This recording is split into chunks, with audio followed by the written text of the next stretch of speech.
자, 그래서 이 가나안 정복 전쟁은요, 단순히 그냥 전쟁이 아니에요.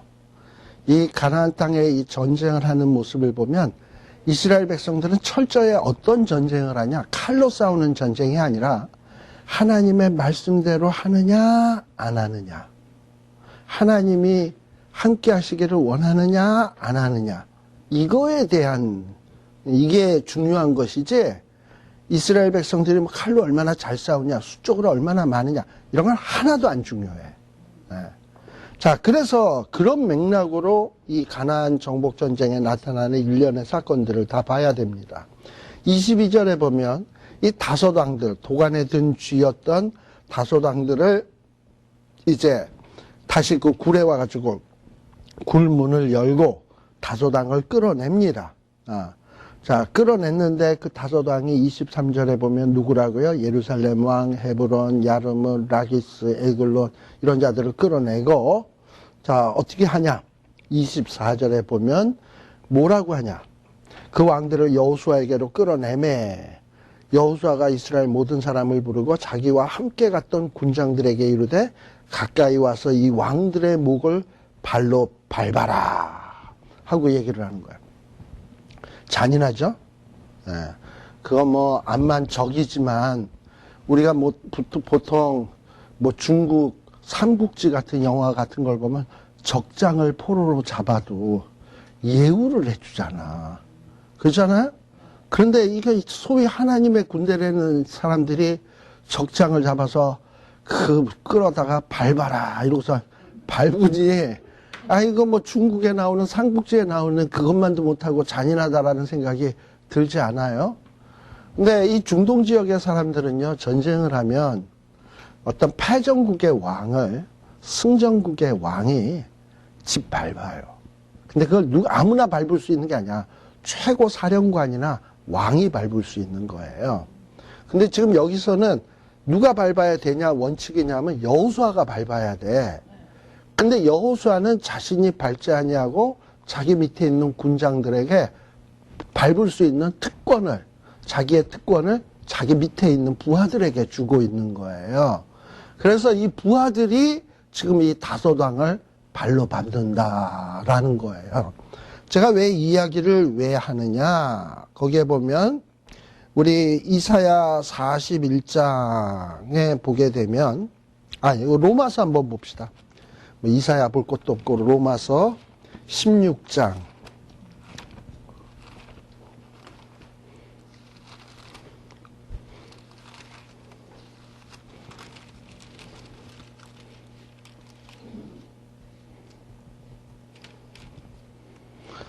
자, 16장 20절. 다 같이 읽읍시다. 시작. 평강의 하나님께서 속히 사단을 너희 발 아래에서 상하게 하시리라. 자, 여기에 보면 평강의 하나님께서 사단을 누구 발 아래서? 너희니까 너희가 누구예요? 성도들이죠. 성도들의 발 아래서 상하게 하시리라. 전쟁 사단을 이기시는 분은 누구냐면 하나님인데, 그러면 하나님이 밟아야 되는데 하나님이 안 밟고 하나님은 어떻게 하신다? 우리 성도들에게 밟을 수 있는 특권을 주신다. 근데 이 밟힘 당하는 존재는 누구다? 사단이다. 사단은 예우받을 자격이 있다 없다? 지금 그래서 이 가나안 사람들을 발로 밟는다? 이거 이스라엘 군대가 잔인한 것 아니냐, 뭐 이런 생각하실지 모르겠지만, 지금 이 가나안 사람들은요, 단순한 그냥 적이 아니야. 이거는 뭐냐면 사단의 세력인 거예요. 그리고 이들은 자고로 언제부터 사단의 세력이었냐? 우리 창세기 15장에 보게 되면 하나님께서 아브라함하고 언약을 맺을 때 가나안 사람에 대해서 언급했던 이야기가 있습니다. 그 이야기가 뭐냐? 한번 잠깐 한번 보세요. 이것도 굉장히 중요한 얘기니까. 15장에 보시게 되면 15장 어디냐? 13절부터네. 해가 질 때 아브라함이 깊이 잠든 중에 하나님이 탁 임하면서 하나님이 아브라함에게 말씀하셨어요. 15장 13절. 그래서 아브라함에게 뭐라고 얘기하냐? 너 정녕 알아라. 너희의 후손들이 어떻게 된다? 이방에서 객이 되어서 그 이방 사람들을 섬기게 되는데 자그만치 몇 년 동안 400년 동안 이방 사람들이 이스라엘을 괴롭히게 될 거다. 이게 뭐예요? 이스라엘 백성들이 애굽에 400년 포로 생활할 거를 얘기한 거예요. 자, 그런데 400년 뒤에는 어떻게 되느냐? 14절에 보면 하나님이 그 이스라엘 백성들이 섬겼던 애굽을 징치할 거고요. 그 후에는 이스라엘 백성들이 애굽에서 큰 재물을 가지고 나오게 될 거예요. 그리고 16절에 보면 이스라엘 백성은 몇 대 만에 나온다? 4대 만에 나온다. 그런데 4대 만에 나오는데 16절에 보면 뭐라고 얘기하냐면 이는 아모리 족속의 죄악이 아직 관영치 아니함이니라. 지금 요 말을 듣는 아브라함은 어디 있었냐면 가나안 땅에 있을 때거든요. 근데 가나안 땅에 있다 애굽에 갔다가 400년 뒤에 돌아온다는 거예요. 근데 왜 400년 동안이나 가 있냐? 하나님이 뭐라 그러냐면 아직은 요 아모리 땅에 죄악이 있긴 한데 아직 죄악이 관영하지는 않았다. 근데 이 관영해지게 되면 돌아오게 된다 이 얘기예요. 자, 이 얘기는 무슨 얘기냐면 두 가지 의미가 있는데 첫째는 하나님은 아브라함에게 뭘 약속을 했냐면 하늘의 별같이 땅의 티끌처럼 후손이 많아질 걸 약속을 했어요. 근데 이렇게 별같이 티끌처럼 후손이 많아지려면 물론 하나님이 기적적인 방법으로 확 많게도 할 수 있지만 하나님은 대체적으로 사용하는 방법이 자연스러운 방법을 사용하셔. 그럼 가장 자연스러운 방법이 뭐냐? 가나안 땅보다 비옥한 땅이 어디냐면 애굽 땅. 야곱 때 요셉 때 보면 가나안에는 흉년이 들었어도 애굽에서는 풍년이 들어서 모든 곡식을 책임질 수 있었어요. 그러면 인구가 더 번성하기 쉬운 조건의 땅이 어디야? 애굽이에요. 그래서 이스라엘 백성들을 그야말로 번성케 하기 위해서 좋은 땅이 어디냐? 애굽이기 때문에 애굽으로 보낸 거예요. 그리고 이 후손이 번성을 하려면 시간이 필요하잖아. 뭐 한 세대만 된다고 하늘의 별처럼 땅의 티끌처럼 많아지나? 아니죠. 최소한 4대는 지나야 돼. 400년쯤은 돼야 되는 거예요. 그래서 400년이 왜 필요하냐? 저는 그런 생각도 좀 들더라고. 왜 하나님은 이스라엘 백성들을 400년 동안이나 애굽에다 처박아 놨을까? 자기 백성들을. 되도록이면 한 100년만 있다가 끄집어내도 될 걸. 200년만 있다가도 될 걸. 왜 400년씩이나? 그것은 첫째는 이스라엘 백성들이 번영하는 데는 시간이 필요하기 때문에. 그래서 하나님이 보실 때는 400년이 미니멈이었을 거예요. 뭐 500년, 1000년 하면 더 많아질 수 있었겠죠. 근데 그렇게 되면 이스라엘의 정신 상태며 신앙의 상태는 완전히 망가지게 되니까 그러지 않기 위해서 최소한 4대까지는 하나님이 요까지만 해라. 그래서 이 번성시키는데 400년이 필요했던 거고. 그래서 때가 참에 끄집어낸 거고요. 그 다음에 왜 400년이 필요하냐? 하나님은 이스라엘 백성도 사랑하지만 아모리 족속도 사실은 하나님의 형상대로 지음받은 사람이거든요. 그렇기 때문에 이들이 범죄했을 때 한 방에 심판할 수도 있겠지만 하나님은 기다리신다고, 회개하기를. 기다리는데 400년 동안 이스라엘 백성들을 거기다 놔뒀다라는 얘기는 이 아모리 족속의 회개하기를 몇 년을 기다렸다? 400년을 기다렸다. 근데 회개하기는커녕 그들의 죄악이 400년 동안 점점 관영해졌다라고 하는 것은 하나님에게 회개할 마음이 눈꼽만치도 없는 거지. 그리고 400년 동안 기다려줬으면 기다려준 거 아니야? 칼만치? 그런데도 회개 안 했으면 뭐 해야 돼? 죽어야지. 그냥 죽어? 밟혀야지. 아시겠죠? 그러니 이 아모리 사람들은 단순히 인간적이 아니라 이것은 하나님에게 대항하는 사단의 세력인 거예요. 그래서 여호수아가 군대 장관으로서 이 5 왕들의 목을 충분히 밟을 특권이 있고 자격이 있음에도 불구하고 여호수아는 어쨌다? 그 특권을 활용하지 아니하고 자기의 신하들, 함께했던 병사들에게 그 특권을 양보했다. 이 모습이 마치 누구의 모습과도 같으냐? 우리 예수님을 예표하는 모습이에요. 그래서 아까 로마서 16장 20절에 나오는 말씀, 평강의 하나님이 이기고 난 다음에 사단을 너희의 발 아래서 밟히우게 하시리라. 그래서 이 승리의 그 기쁨을 우리로 하여금, 싸움은 사실 하나님이 해놓고 이 승리의 공을 누구에게 돌려주시겠다는 거냐면 우리에게 돌려주시겠다는 거예요. 그러니 하나님이 얼마나 좋으신 하나님인가. 마치 지금 여호수아와 군대 장관 사이에서 발로 밟는 모습은 그와 같은 모습을 예표하고 있는 것이다 라는 것도 여러분들이 좀 눈여겨볼 필요가 있습니다. 자, 그래서 여기에서 뭐라고요? 25절의 끝부분에 보세요. 25절에 보세요. 여호수아가 군장들에게 이르되, 군장들은 그러겠지. 이거 여호수아가 밟아야지 우리가 어떻게 밟아. 그리고 또 한편으로는 그 군장, 왕들의 목을 밟으면서 저것들이 또 혹시 살아나서 나한테 보복하는 거 아니야? 이러고서 두려움이 있었겠지. 그런데 여호수아는 그때 뭐라고 얘기를 하냐면, 두려워 말아라, 놀라지 말아라, 마음 강하게 하고 담대히 해라. 너희가 더불어 싸우는 모든 대적에게 누가? 여호와가 다 이와 같이 하시리라 하고. 그러니까 우리가 세상을 살아가면서 우리를 괴롭히는 적들이 있잖아. 여러분들을 괴롭히는 적들. 아마 그 괴롭히는 적 중에 최고의 대적은 사단일 거예요. 근데 또 이 사단의 졸개 같은 인간들이 있어서 내 성질을 돋궈서 나로 하여금 분노하는 죄를 짓게 만들고, 나도 저 인간과 똑같은 인간이 되도록 만드는 죄를 이렇게 이끄는 인간들이 있잖아.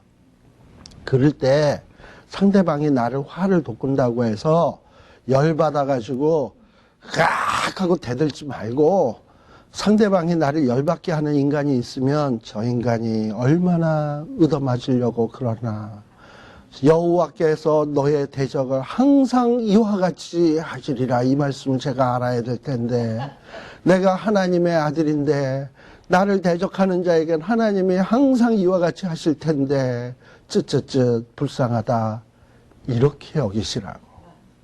아셨습니까? 그러니까 불쌍한 거예요. 그러니까 우리를 대적하는 것은 불쌍한 거예요.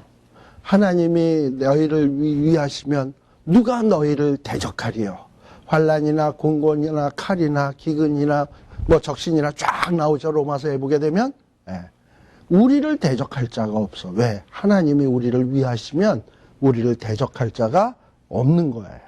자, 그래서 이렇게 이제 어떻게 합니까? 이 군장들이 열심히 밟았겠지. 밟아라 밟아. 5, 6월에 개구리 밟듯 팍팍 밟아라. 이러고서 밟았겠죠. 자, 그리고 왕들을 다 어떻게 했냐? 쳐 죽여서 나무에 달고 언제까지?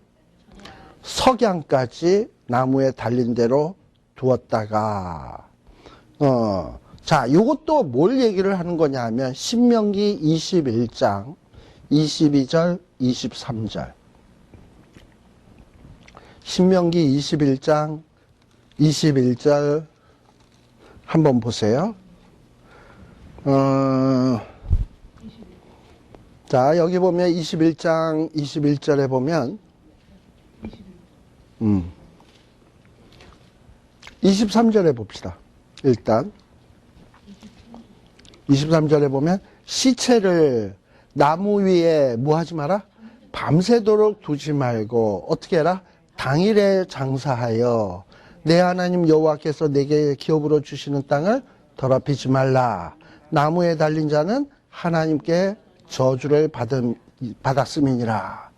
그러니까 지금 이스라엘 백성들은 이 말씀을 기억하고 있는 거야. 여호수아는 이 말씀을 기억하고 있는 거야. 이 율법책을 입에 두고 주야로 묵상하고 그 가운데 기록한 대로 지켜 행해야 형통 평탄이지요. 그래서 여호수아는 이 말씀을 딱 기억하고, 암만 왼수 같은 놈이지만 나무에 달아서 세웠지만 하나님의 율법의 말씀에 뭐라? 밤새도록 두지 말고, 그래서 해질녘에 내려서 장사 치러야 되는 거예요. 그러니까 하나님의 말씀대로 이런 끔찍한 시체 처리까지도 뭐대로 한다? 하나님의 말씀대로, 율법의 말씀대로 지금 행하고 있는 거예요. 왜 가나안 이 여호수아의 군대, 이스라엘 군대가 이렇게 승리를 하느냐? 비결이 뭐냐?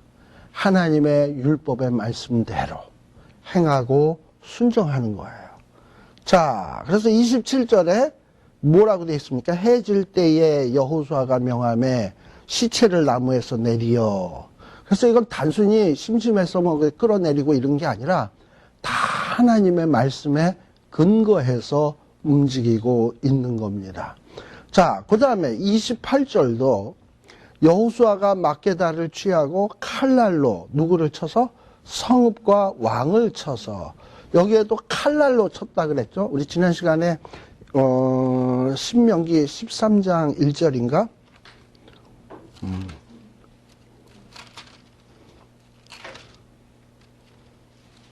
아니다.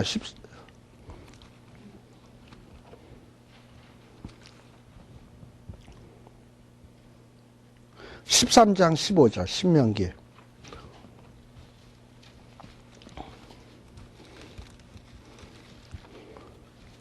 (13장 15절에) 보시게 되면 그 가나안 땅의 성읍의 거민들을 진멸할 때 어떻게 죽여야 되냐? 어떻게 죽여라? 칼날로 죽이고. 사람을 죽이는 방법도 여러 가지 있는 거 알아요? 목졸라 죽인다, 약 먹여 죽인다, 독가스로 죽인다, 약 올려 죽인다. 뭐 아무튼 여러 가지 죽이는 방법이 있겠지만 그 중에서 성경에서는 어떻게 죽여라? 칼날로 죽여라. 우리 같으면 그런 명령을 내리면 뭐 굳이 칼날로 죽일 거 뭐 있어. 그냥 돌려 쳐 죽이지. 뭐 이럴 수도 있고 여러 가지 방법을 생각할 수 있잖아요. 근데 하나님은 분명히 뭐 어떻게 하라 그랬어? 칼날로 죽이라. 그랬으면 죽이면 됐지 뭐 굳이 칼이고 뭐고 무슨 상관이야. 죽이면 됐지. 이럴지 모르지만 여호수아는 지금 이 5왕을 죽이는데도 어떻게 죽인다? 칼날로 죽인다. 왜? 하나님이 그렇게 명령했으니까. 아시겠습니까? 그러니까 이스라엘 백성들이 승리하는 비결이 뭔가 하는 걸 아시겠나요? 자, 이렇게 하나님의 말씀대로 하려면 뭐가 필요하다? 하나님의 말씀에 대한 분명한 지식, 또 기억, 이게 필요한 거예요. 나 하나님의 말씀대로 살아야지. 하나님 뭐라 그랬는데? 몰라. 그러면 이게 뭐야? 무슨 말씀대로 살아? 모르는데. 안 그래요?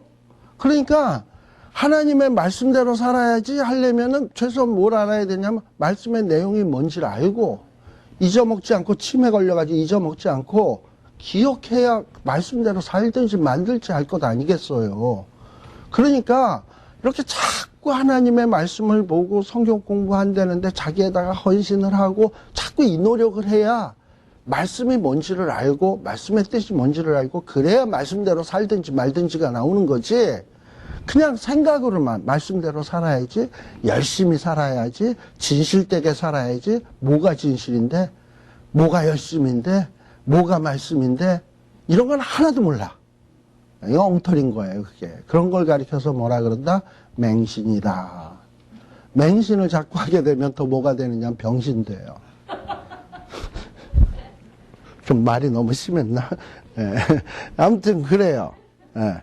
자, 이렇게 그래서 보게 되면 지금 이 여호수아서에 우리가 그전에는 눈여겨보지 않았던 내용들이지만 이런 단어 하나하나까지도 이게 다 신명기에 나오는 율법하고 관련된 일들이로구나. 지금 여호수아가 하나하나 행동하는 게 아무렇게나 그냥 칼날로 쳐 죽이는 게 아니구나. 석양이 될 때 왜 시체를 내리는가? 아무렇게나 하는 게 아니구나.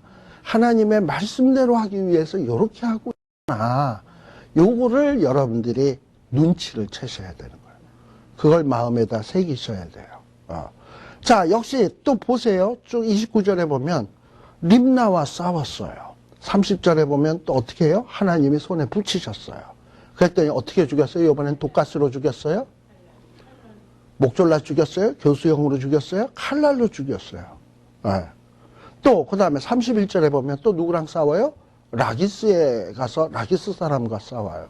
32절에 보면 하나님이 라기스 사람들을 이스라엘 손에 붙였어요. 그래서 이번에는 또 어떻게 죽여요? 칼날로 죽여요. 그래서 또 33절에서 보면 뭐 그렇고 그 다음에 또 34절에 보면 라기스에서 이제 에글론으로 가서 싸워요. 또 그날의 성읍을 취하고 뭘로 죽였어요? 칼날로 죽였어. 그래서 이 칼날이 계속 나와. 그쵸? 왜 그럴까? 신명기 13장 15절에 순종을 했다라는 것을 얘기하고 싶은 거예요. 또 36절에 보면 누구랑 싸워? 에글론에서 이제는 헤브론과 더불어 싸웠어요. 그래서 37절에 보면 그 모든 사람을 어떻게 죽였어요? 칼날로 죽였어요. 또 38절에 보면 누구랑 싸웠어? 드빌에 이르러서 싸웠어요. 근데 39절에 보면 그 성읍과 그 왕과 그 성읍들을 취하고 칼날로 쳐서 아시겠죠? 네. 자, 이와 같이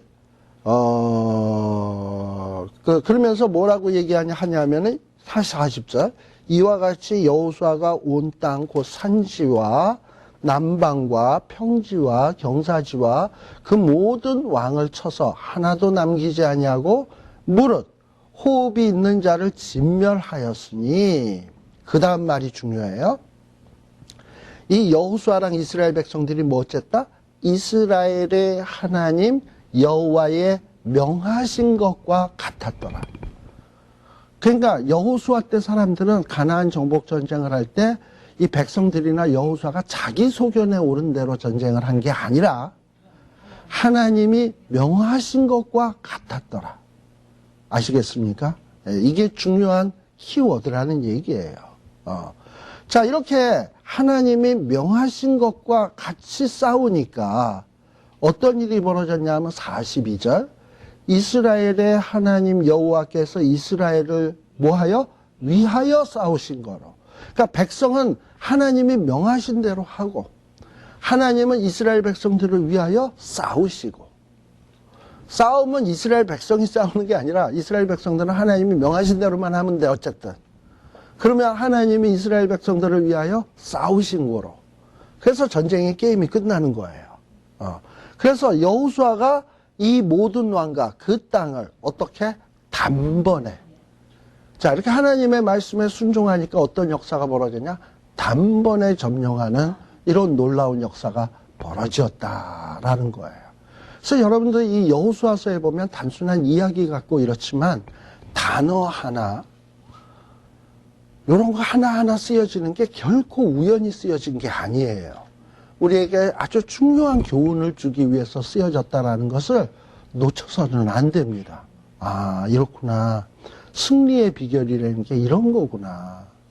그래서 이러기 위해서는 우리도 하나님의 율법의 말씀을 잘 알아야 되고 하나님의 뜻을 알아야 되고 하나님의 명령이 뭔지를 알아야 되고 그래야 뭐 순종하든지 말든지 하지. 그냥 죽여라 그랬더니 죽여라만 생각나가지고 그냥 뭐 목졸라 죽이고 독가스로 죽이고 때려 죽이고 약 올려 죽이고 뭐 아무튼 이런 식으로 하면 안 되지. 어떻게 죽여라 하는 걸 원하실까요? 칼날로 죽여라. 칼날로 해야지. 이제 이런 그렇다고 이제 사람 죽이러 칼 들고 다니지 마십시오. 자, 이런 거예요. 그런 것들을 여러분들이 기억을 하십시오. 자, 그래서 요 10장까지가 뭐냐 하면 우리가 여리고 아이성은 중앙전투, 허리를 끊는 전투였어요. 여리고 아이는. 그 다음에 기브온 사람들이 화친을 했죠. 이 기브온 사람들은 이 여리고 아이보다 남쪽 지역이에요.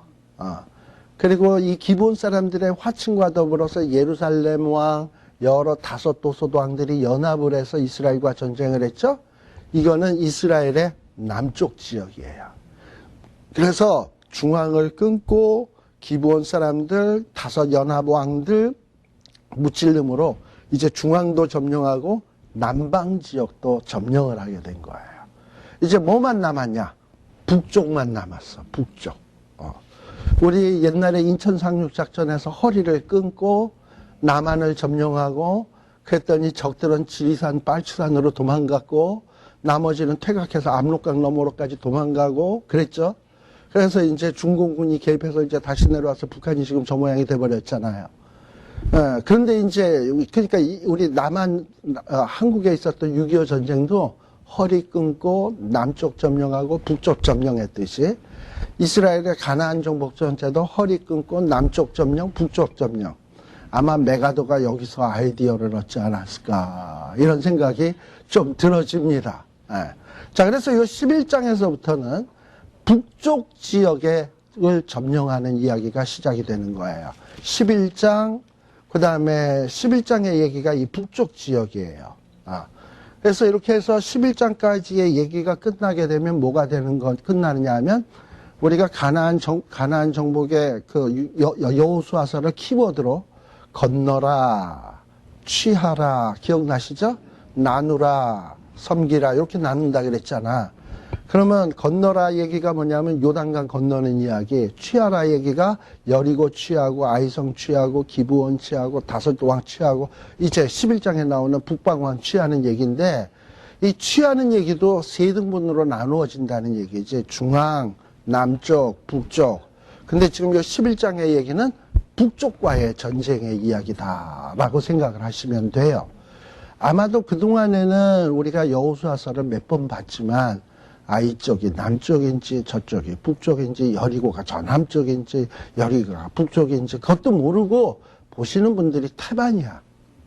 그러니까 이렇게 지명, 지형 이런 것들도 좀 아시면 이스라엘의 정복전쟁이 어떤 식으로 진행이 됐구나라는 거를 조금 이해하실 수 있게 될 것입니다. 자, 11장에 보세요. 11장에 보니까 아니나 다를까 하솔왕 야빈이 나오죠? 네. 그러면서 2절에 보면 악사왕과 및 어디? 북방산지라고 돼 있잖아. 그러니까 이게 북쪽 전투인 거야, 이제는. 그래서 이 북쪽에 있는 이런 사람들과의 전쟁이 되는 거예요. 자, 이 하솔왕 야빈,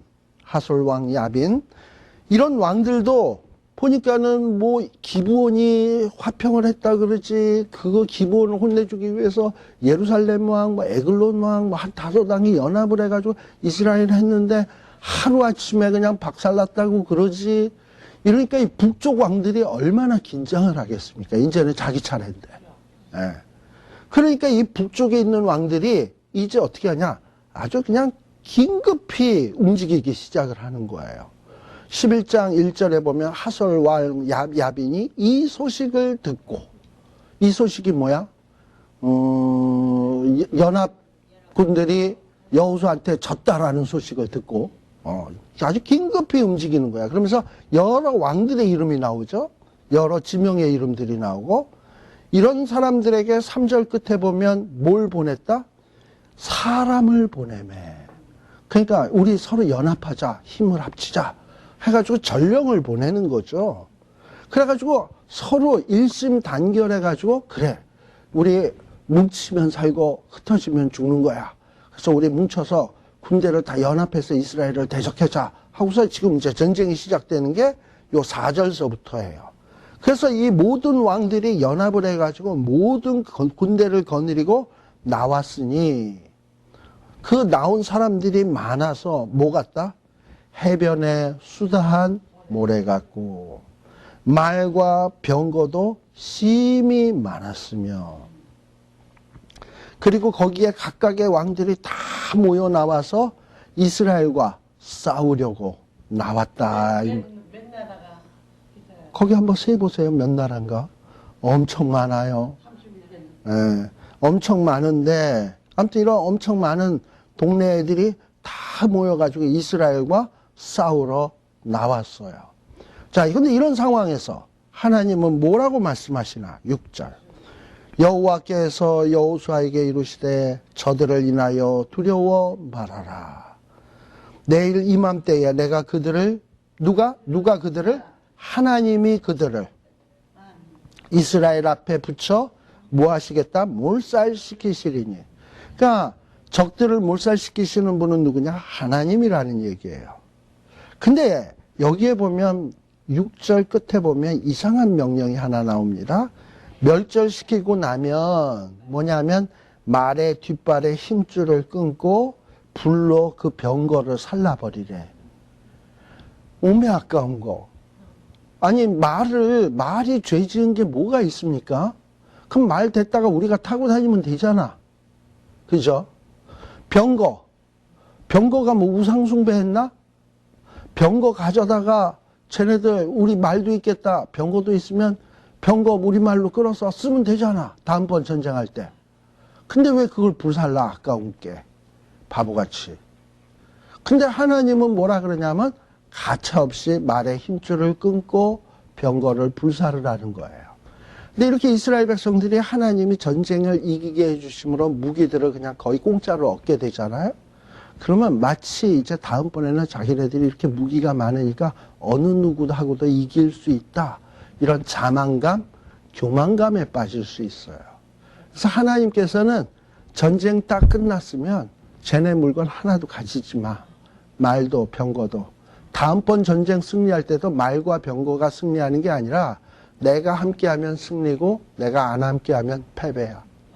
그래서 절대 말이나 병거를 남겨둠으로 인해서 그거 의지하는 이런 짓거리 하지 말아라 라는 것을 단호하게 보여주기 위해서 말과 병거를 남겨두지 말라는 거야. 말은 힘줄을 끊으면 말구실을 해요? 말구실을 못하죠.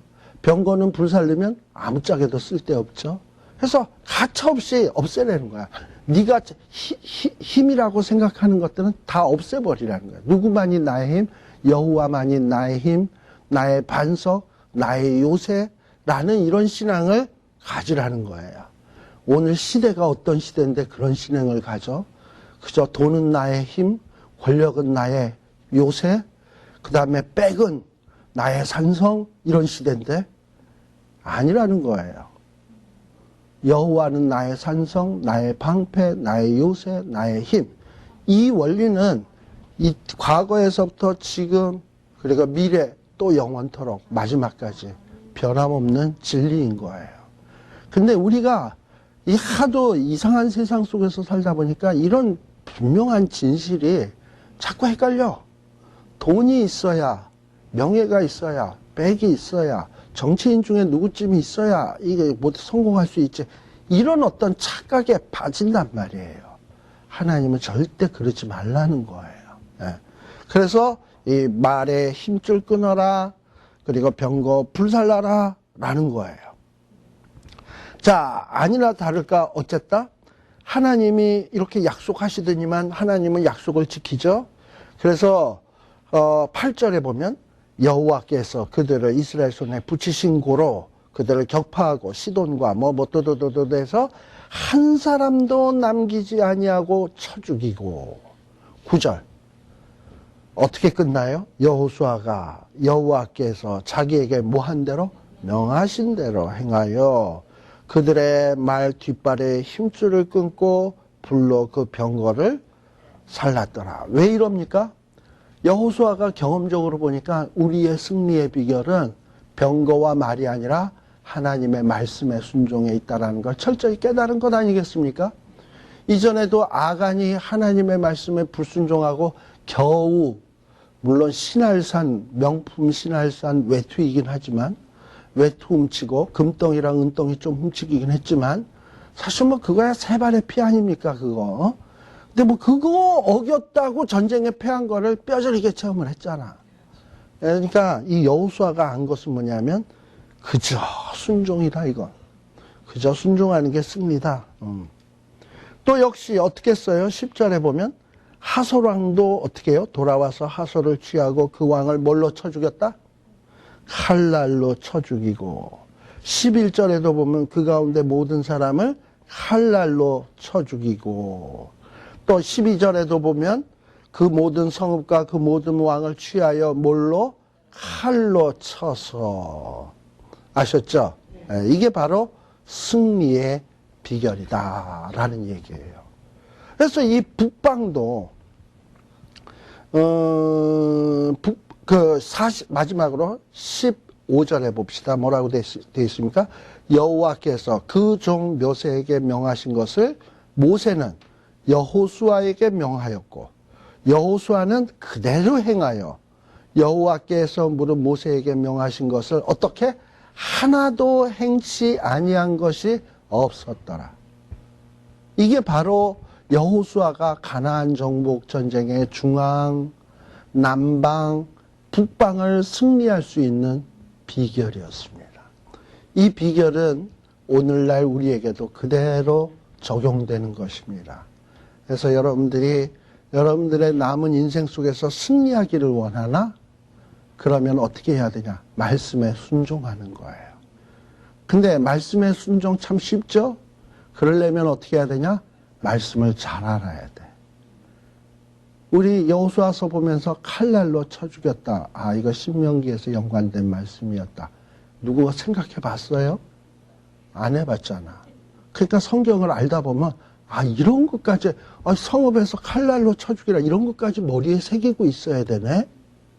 그러니 하나님의 말씀은 1.1획이라도 떨어지지 않겠지만 우리도 가능한 하면 1.1획이라도 다 기억을 해야 돼. 그래서 성경책이 머릿속에 촥 이렇게 넘어가야 돼.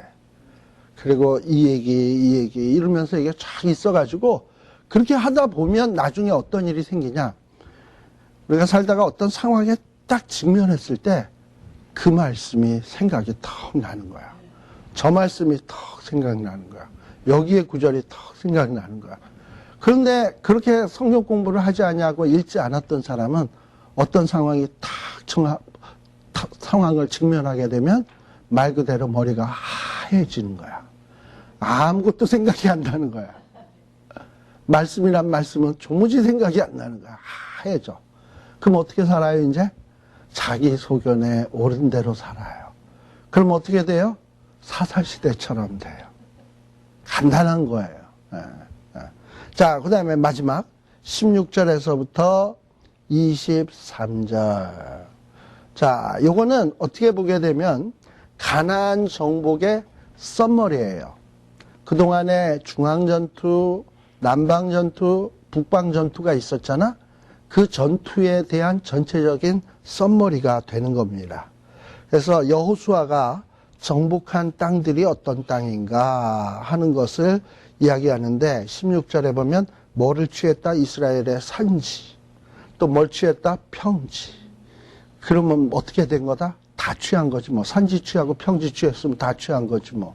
그죠? 산지와 평지를 다 취했는데 그러고서는 좀 더 세부적으로 얘기하는 게 세일로 올라가는 한락산부터 헤르몬 산 안에 레바논 걸짜까지 모든 왕들을 쳐주겠다. 그리고 여호수아가 모든 왕과 싸운 지는 며칠, 얼마다? 여러 날이라.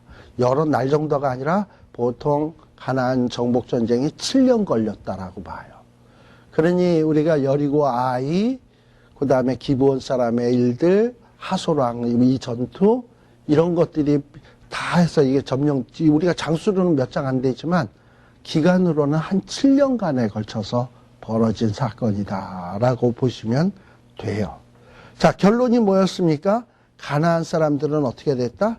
기브온 거민 히위 사람 외에는 하나도 살아남은 사람이 없어. 나머지는 다 죽었어. 다 죽었고, 그리고 21절에 보면 거기에 보면 여호수아가 헤브론, 드빌, 아납, 유다 온 산지, 이스라엘의 온 산지에서 다 멸절하고 성읍들을 진멸했다. 그래서 이스라엘 자손의 땅 안에는 이 자손의 땅이라는 것은 요단 서편 하나님이 주시기로 한 땅, 그 땅 안에는 가나안 사람들이 남음이었고 그 땅을 벗어난 가사, 가드, 아스돗에는 약간 남았다라는 거예요. 자, 그러면 가사와 가드, 아스돗은 점령 안 해도 되는 거냐? 1차적으로 하나님이 주신 땅은 아니지만 하나님은 이스라엘 백성들에게 어떤 식의 명령을 하냐면 오늘 우리에게도 마찬가지인데 하나님이 예루살렘과 온 유대와 사마리아와 땅끝까지 이르러 우리 보고 증인되라는 거예요. 우리 하나님께서 우리를 LA에 살게 하신 이유는 뭐냐? LA에서 잘 먹고 잘 살아가 아니라 LA를 기반으로 해서 네가 신앙을 갈고 닦아서 이제 LA를 넘어 캘리포니아, 미국, 그리고 땅끝까지 정복하기를 원하는 거예요. 그러니까 이스라엘 백성들이 하나님이 1차적으로 주신 땅을 베이스 캠프로 해서 거기에서 나아가서 가사와 가드에 있는 약간 남은 것도 점령하고, 더 나아가서 요단 동편, 사마리아, 그리고 아시아, 땅끝까지 이거 점령하기를 원하는 거예요. 자, 그런데 이 여호수아가 이 정복전쟁을 끝난 다음서부터는 이스라엘 백성들이 어찌하기 시작했냐. 22절에 보면 뭐냐면 약간씩 남겨놓고 남겨놓은 것을 점령을 하려고 하지를 않아. 그래서 어디에 조금씩 남아있었냐면 가사, 그 다음에 또 어디에 조금 남아있었냐면 가드, 그리고 또 어디에 조금 남아있었냐면 아스돗하고 남아있습니다. 이 지명을 조금 기억해 둘 필요가 있어요. 가사, 가드, 아스돗이라고 하는 곳. 이 가사라고 하는 곳은 이제 뒤에 가면 어디서 등장을 하느냐 하면 삼손 스토리, 사사기 13장 이후에 나오는 삼손 스토리에 보면 가사가 나옵니다. 가사 여인. 가사에 가서 기생집에 들어가요. 삼손이요. 그래서 이 여자 문제들이 이제 삼손과 문제들이 등장하게 되는데 결국 그 일로 인해서 누구를 만나게 되는 거냐면 드릴라를 만나게 되고, 그리고 이스라엘의 최고의 영웅인 삼손이 가사의 여인 드릴라에게 머리가 잘리고 눈이 뽑히고 죽게 됩니다. 만일에 이스라엘 백성들이 여호수아 때 가사까지 전진해 가가지고 이방인들을 싹 쓸어버렸다면 드릴라는 있다 없다. 없다. 그래서 삼손 때 그 고생할 필요 있다 없다. 없다. 아시겠죠? 그러니까 이 여호수아 때는 이 가사에 약간 남은 게 전혀 문제가 안 됐는지 모르지만 세월이 지나서 삼손 때가 되었을 때는 엄청난 무시무시한 세력으로 가사에 약간 남은 것이 커져 있었다는 얘기입니다. 아시겠죠? 또 하나 가드. 가드는 어디에 나오는 얘기냐 하면은 다윗과 골리앗 사건. 그때 다윗과 골리앗 나올 때 골리앗 앞에 붙는 칭호가 있어요. 가드 사람 골리앗하고 나와요. 그래서 골리앗은 어떤 사람이냐면 가드에 있는 이 블레셋 사람의 안악자손의 후손이에요. 만일에 가드에 이런 안악자손의 후손들을 싹 쓸어버렸다면 골리앗은 있다 없다. 없지, 씨가 말랐는데. 근데 그때 여호수아 때 남겨두니까 어떻게 되었다? 다윗 때 골리앗이 돼서 나타났다. 그래서 사울도 그 앞에서 벌벌 떨고 다윗의 형들도 그 앞에서 벌벌 떨고 그리고 이스라엘 모든 군사들이 그 앞에서 벌벌 떨었다. 지금은 이스라엘 백성 앞에서 가드 사람들이 벌벌 떨지만 세월이 지나니까 이 약간 남은 것이 무서운 세력으로 성장을 했다. 이거 눈여겨볼 필요가 있습니다. 아시겠죠? 마지막으로 아스돗. 아스돗은 어디에 나오느냐? 사무엘상 앞부분에 보면 엘리 제사장의 두 아들 홈니와 비느하스가 생각나십니까? 홈니와 비느하스가 전쟁에 나갔다가 그만 법궤를 들고 나가면 이기지 않을까 해서 그 법궤 들고 나갔다가 뺏겼어요. 그래가지고 블레셋 사람한테 법궤를 뺏기게 되니까 블레셋 사람들이 법궤를 들고 어디로 갖고 갔냐? 자기네들의 신인 다곤 신전. 다곤 신전 안에 법궤를 가지고 가서 다곤 신 앞에다가 이 언약궤를 갖다 놨어요. 근데 이 다곤 신전 있는 장소가 어디냐? 아스돗. 그게 아스돗이에요, 여기가. 자, 그러니 만일에 이 아스돗의 이 아나크의 후손들 블레셋 사람들을 싹 쓸어버렸다면 언약궤가 홈리와 비느하스 때 언약궤가 뺏겨서 다곤 신전에 끌려가는 이런 수치스러운 일이 있을 수 있었다 없었다? 없었다. 그래서요, 우리가 뭔가 하나님의 말씀에 순종하지 아니하고 미진한 채로 남겨두잖아. 지금은 전혀 그게 문제가 안 돼. 그런데 이게 시간이 지나고 쌓이다 보면 요것이 마치 요만한 누룩이 밀가루에 들어가서 온통 변화시키듯이 세월이 지나면 요만한 게 이따만한 것이 되어가지고 나중에 우리 앞에 큰 화근으로 우리에게 다가오게 되는 것을 체험할 수 있습니다. 이거 굉장히 무서운 사실이에요. 아까 보세요. 그 세겜성에서 야곱의 아들들이 레위와 시몬이 세겜성 사람들을 속였잖아요.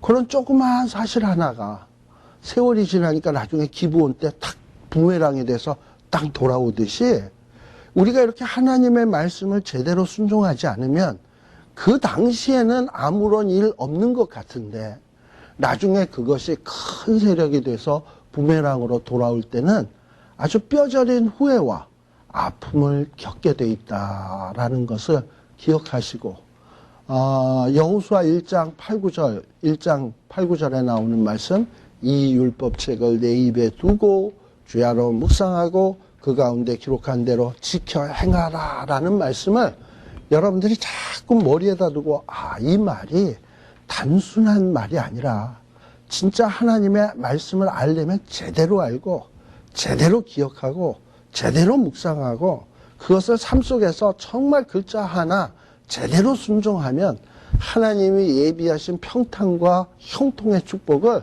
너희들이 정말 리얼하게 아까 그 우리 기본 태양이 머물렀을 때 바위팀에 도망가는 사람 어떻게 돌멩이들이 걔네들한테 미사일처럼 쫓아가서 걔네들한테만 맞고 내는 무슨 이렇게 무슨 여기 자석이 있듯이 휙 보다가 휙 피해가고 걔네들만 가서 맞고 그리고 바위돌 넘어지는 건 걔네들만 넘어지고 우리는 안 넘어지고 이런 걸 보면서 뭘 느끼나요? 하나님이 우리와 함께 하시는구나 느끼듯이 정말 우리의 삶 가운데서 하나님의 보호하시는 기적 같은 손길들을 우리가 하나님의 말씀에 순종하다 보면 체험할 수 있으리라 저는 믿습니다. 그래서 이거를 마음에 새기고 여러분들 삶 가운데서 증명해가는 이런 여러분들이 되시길 바라요. 자, 그래서 여기 뭐라고 돼 있냐면 이와 같이 23절 이와 같이 여호수아가 여호와께서 모세에게 이르신 말씀대로 그 온 땅을 취하여 이스라엘 지파의 구별을 따라 기업으로 주었더라. 그 땅에 어찌됐다? 전쟁이 끝쳤더라. 가나안 정복 전쟁이 끝나게 된 거예요. 그래서 다음 시간에는 요 12장서부터 또 살피도록 하겠습니다. 기도하겠습니다.